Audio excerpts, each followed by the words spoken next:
من الشيطان الرجيم.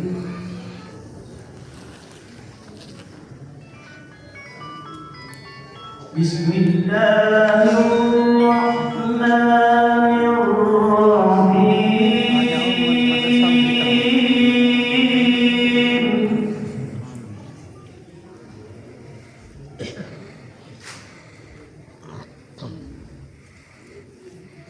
إن الذين قالوا ربنا الله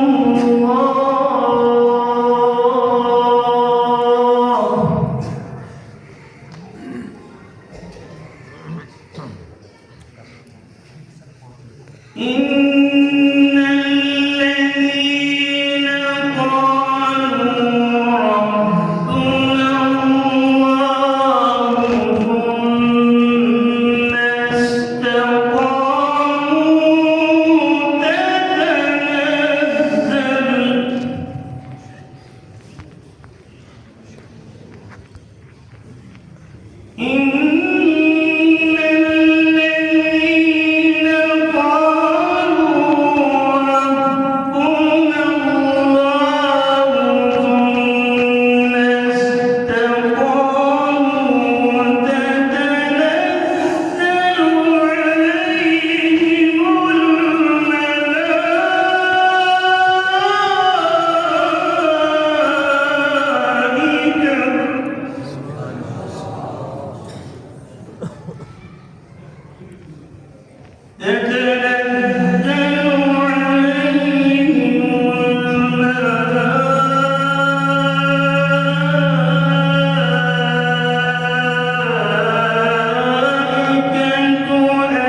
وأبشروا بالجنة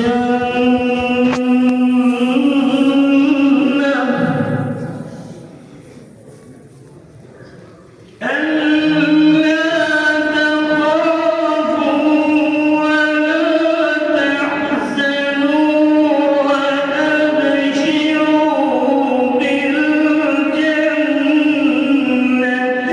التي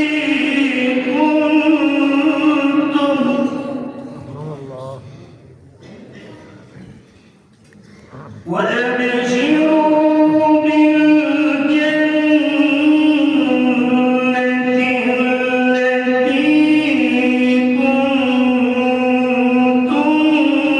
كنتم توعدون.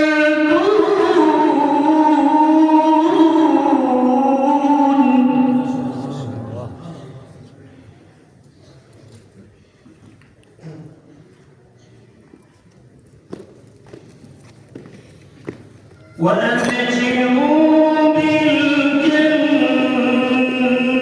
التي كنتم توعدون.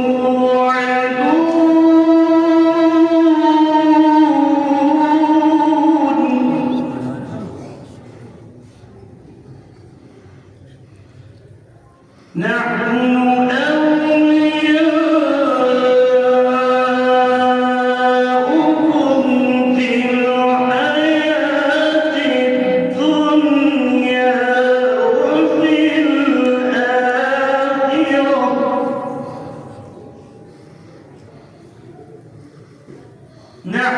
أولياؤكم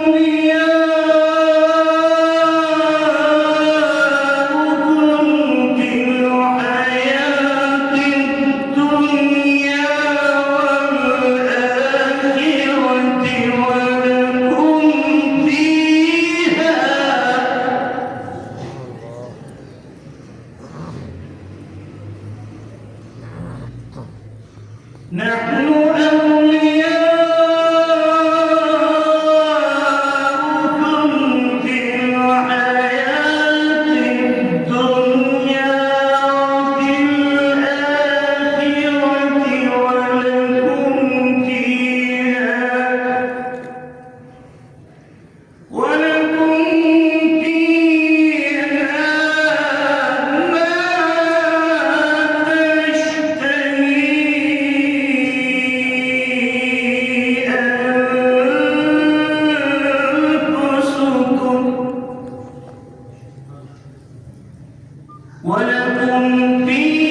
ارشاد باری تعالی ہے جس کا معنی مفہوم ہے.